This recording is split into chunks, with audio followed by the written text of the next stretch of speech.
Hey, and welcome to Matt and Jess TV. I am Matt Roast here with Jessica Bun Bun, and this is our reaction and review for Earth Abides. This is a brand new show that is premiering on MGM Plus. We're going to dive into the first episode here. This has been billed as a 6-episode limited series. Take that with the biggest grain of salt imaginable, because we have all seen that label don't stick very much. No, it really doesn't. I mean, if this show does well, I'm sure MGM Plus will be just driving a truck of money up to Alexander Ludwig's house and being like, let's make some more. And hopefully he'll say yes, because so far, so good. I am really enjoying this show.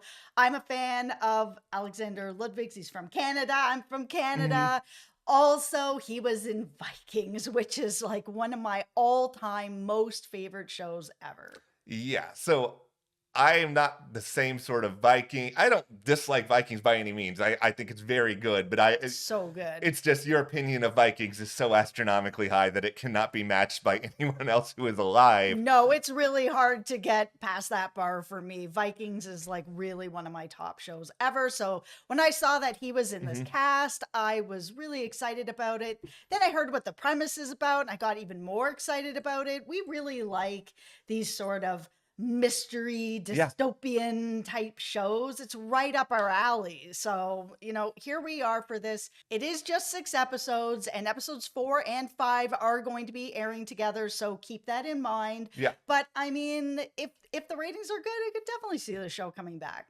Okay, so here's what we're going to do in this video. We'll start by kind of setting the table, setting the stage for what this show is, because I'm sure there are many of you out there, because let's face it, there's not a ton of people that have MGM Plus unless you've been watching From with us, which hopefully you are. Exceptional show. But we'll tell you a little bit about what the show is, how it works, what makes it good. Then, of course, we'll dive more into spoiler territory with everything that really happens in episode 1. But before we go any further here, hit that subscribe button, because we will be here talking all about Earth Abides through this 6-episode run. And of course, if you like this show, you got to be watching Silo too, right? I mean, how many great dystopian shows can we get on the air here? Also, we are covering Dune Prophecy exclusively over on our Patreon with weekly videos. So if you want to check that out, we'll leave a link for you down in the description below. And it's a great way to help Matt and I here at the channel to be able to continue to make these videos. So thank you so much to everyone who has joined. We really appreciate that support. Thank you guys so much. Okay, so here's a bit of a general what this show is about. We are going to be following a character named Ish, who is being played by Alexander. He is a geologist who lives on his own, kind of out in a cabin in the wilderness, and he's out there collecting rocks, and he gets bit by a snake, a poisonous snake. So because he's dropped his cell phone, he's unable to get help for it. He's tried to pull as much poison out as he can. He goes back to his place, and he's wiped out for 3 weeks. We see him, really suffering through this, trying to, waking up periodically to get some water. He sees his hand, it's all swollen up. And then finally at the end of it, he's like, oh man, Rip Van Winkle over here. What's been going on? And what's been going on is that there is a sickness that has traveled throughout the entire world, and everybody's dead or missing to some degree. Yeah.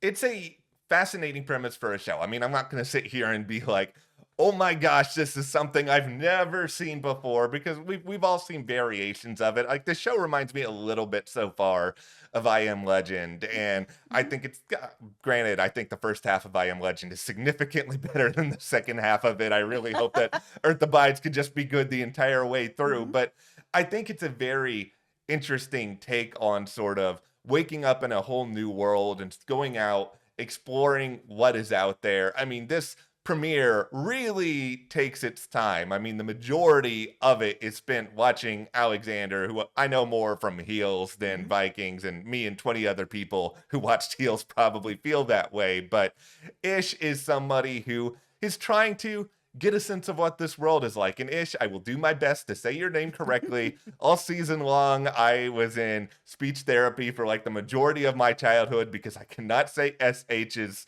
correctly. And You got this. They basically just made his name an SH. This is basically them just like pointing at me and laughing and saying good luck. But I I like the pacing of this first episode a lot. I appreciate that this is a show that's not trying to do too much. So if you're out there debating to watch it and you're worried that, oh, it's going to throw a million things at me at once, it's going to be too complicated, especially if you had MGM for From, which is one of the most complicated shows of all time. Don't worry through one episode. No promises beyond that. Yeah, this premiere is definitely slower paced because they are setting the table for him being completely alone in this world. He's going to be alone for almost a full year before he has any sort of hope of possibly seeing anybody else. This show is meant to make you feel, us as viewers, isolated, of what it would be like if you woke up and everybody was gone. What are the types of things that you would do? And we see some of what Ish decides to do, having some fun, but also trying to prepare for this, and going through the emotions of, oh, my parents are gone. Everybody I know is gone. Just everybody is gone. I am like the last person left on Earth. And what that would mean, how people would deal with that. Would you want to deal with that? If there's no real hope of anybody else, do you keeping on, or what do you do? It effectively presents this story through a lot of these liminal spaces that you see. I mean, we talked a little bit about this with Backrooms and American Horror Stories earlier this year, but yeah, there's a couple of just jaw-dropping horror moments, seeing, a couple of bodies, but I think really the fear of this show comes with just wandering around and seeing nobody there, seeing the empty CVS pharmacy parking lot and wondering who's going to give you the 200-mile-long receipt now. There are so many different things that this show does to showcase the emptiness of this world, and even basic struggles like how are you going to be able to provide food. This is the stuff that the show kind of raises as questions, and this isn't stuff that a lot of other shows in this genre really try to prioritize. Okay, so enough of the good stuff for right now. Let's drag something. So the thing that I was having the biggest issue with, and I feel like this is probably just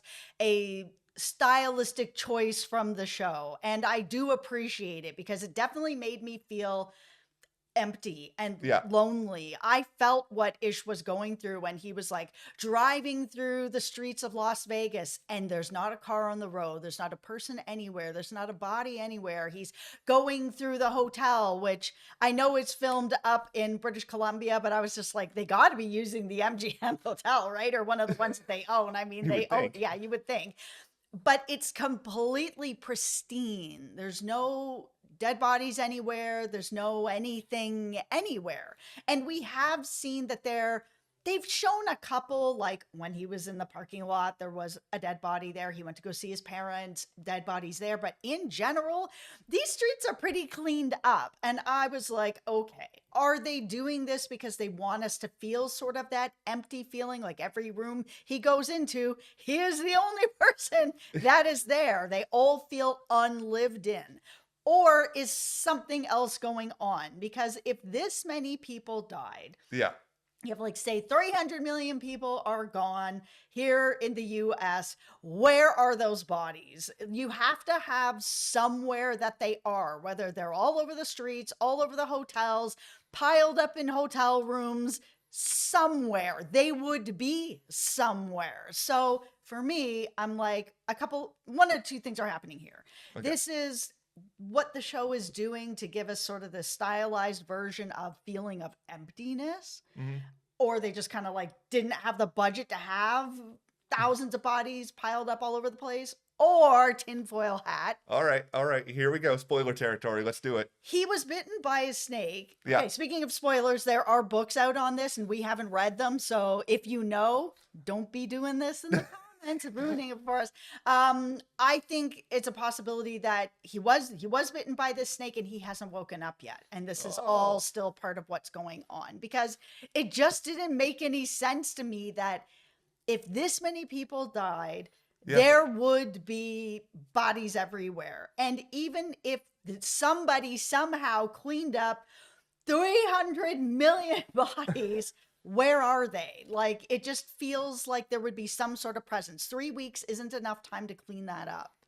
I will admit, when I was watching it, it honestly never crossed my mind. It wasn't something I was actively thinking about in the moment. And I don't know if that says something about how I was watching the show, that I just decided to be oblivious to it. But Or it now sucked you in. it I mean, did. it's a good show. It did really suck me in. Like, I'm not even gonna argue that, because I just really enjoyed watching it and getting to see these characters.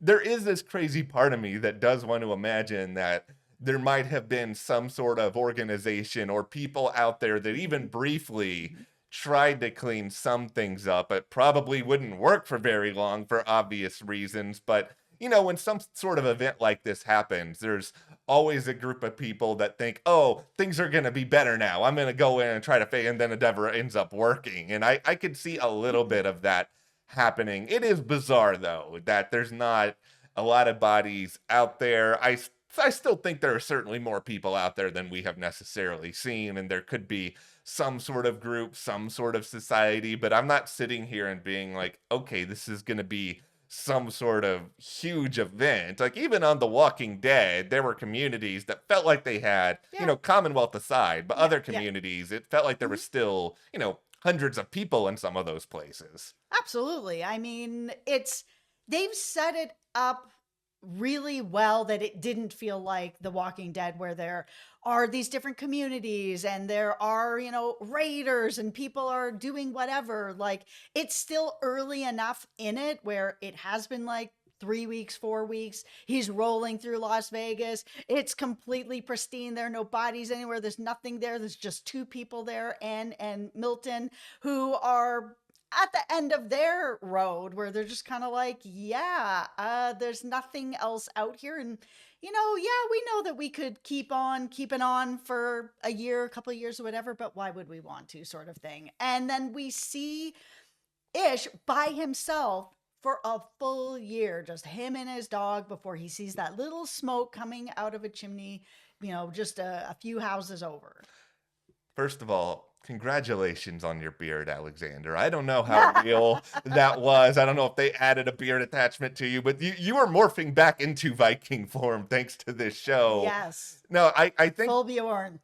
the story that they presented with Anne and Milton in particular was pretty fascinating, because this is definitely not something that exists on a lot of these shows, because a lot of them, I think, really do try to enforce this.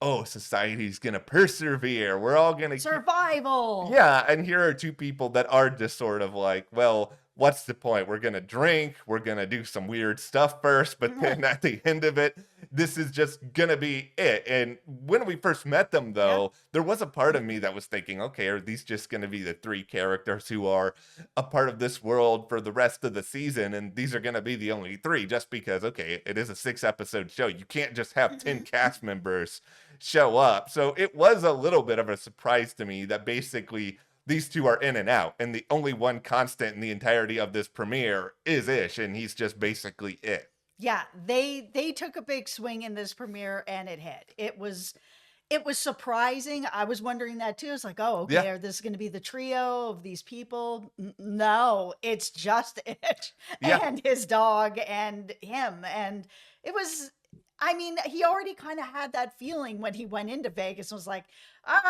clothes, I don't need these. I'm just wandering around, full D. Everything's great, drinking this, eating that. Yeah. It's like, oh, wow, okay. I'm just throwing this out here. The pool part of it, I was like, okay, this is not... Why are you walking around like that in a bar? You got to be really, really confident that you are the only person on Earth that you're going to just like saunter through this bar, dropping trow, just drinking, getting... I was just like, you are a bolder man than me, Ish. I'm just throwing that out there. Yeah, I assume he just at that point really felt like there was just nobody else, and what was the point anymore? Yeah. Why not? I want to talk a little bit about the name of this show, and this is something that maybe it goes back to the source material. Maybe there's some further explanation for it just with that. But in between that and sort of the idea of Mother Earth sort of taking over humanity again, like this is something I am always a total sucker for. Anytime you have the planet is retaking the planet, I think of like, all these video games that I play. I think about Horizon Zero Dawn. I think about the Mhm. spoiler alert for the end of the original Final Fantasy VII. I think about the end of that. I think about all these different things because it sort of is, human nature, but also the history of this planet that we all know what happened to the dinosaurs. Earth divides, Earth continues. And Mhm. I think that's what the title of this show is going for, but it's a little different, obviously, than the dinosaurs because there's still somebody else out there. And my really big question here is that how is Ish going to find,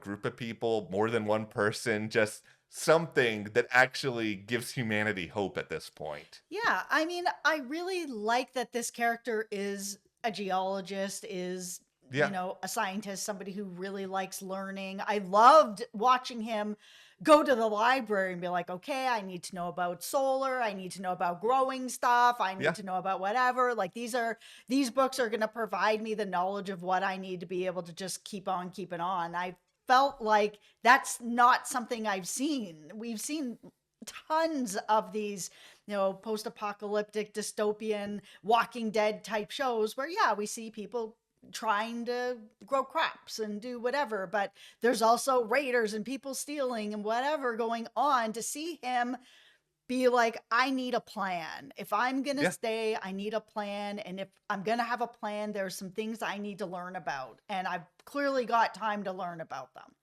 This is much more realistic because let's all try to be honest with ourselves if we're living in this some sort of universe. What are the odds, especially given what happened to this planet, that you're going to go out there and stumble on somebody else? Like, you A could 100%.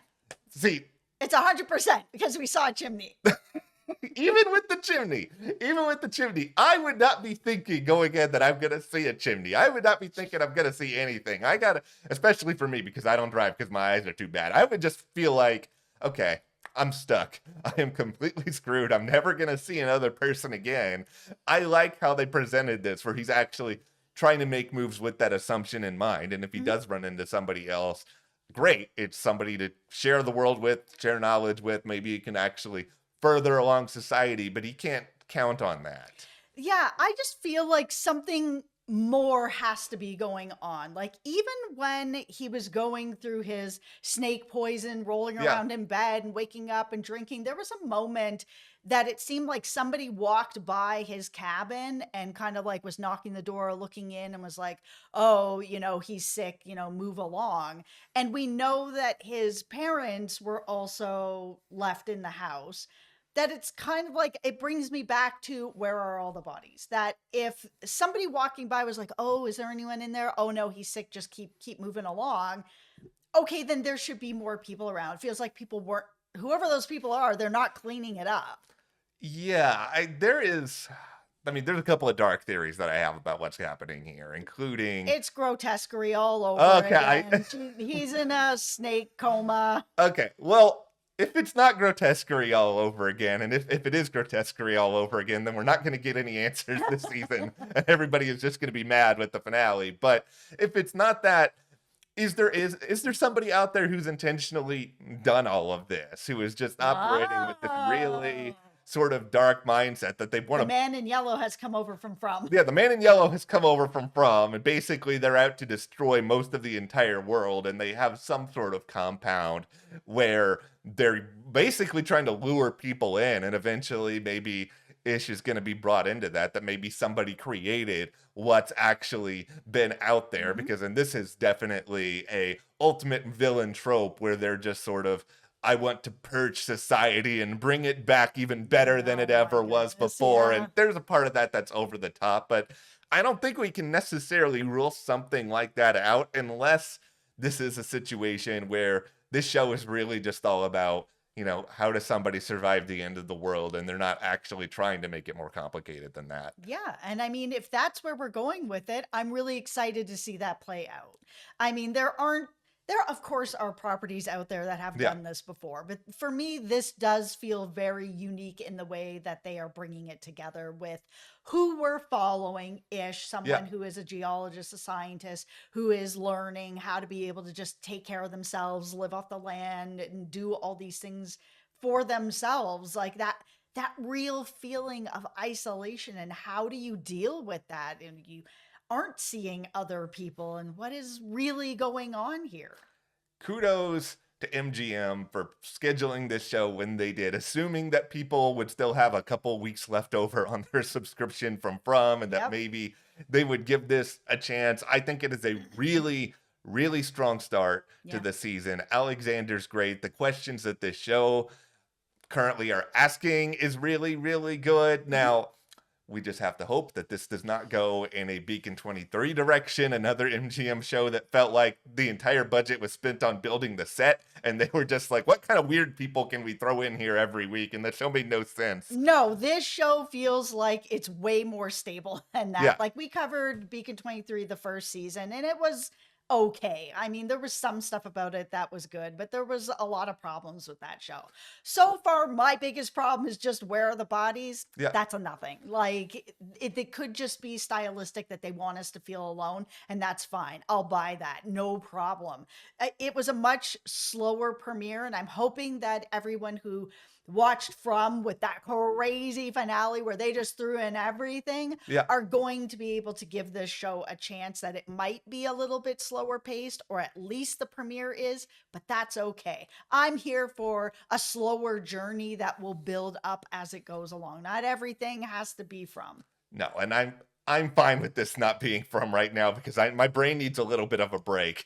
I say this and the show's going to get completely crazy. Just you wait. But It okay, could. that is what we got on Earth Abides episode 1. But let us know in the comments what you thought about the premiere, where you think it's going. Yep. Is somebody behind all of this? Are we entering grotesquerie land? But also hit that subscribe button, and you can support us further by joining our Patreon. We have exclusive video coverage of Dune Prophecy there. That link is in the description. Thank you to our patrons. We'll see you here next time.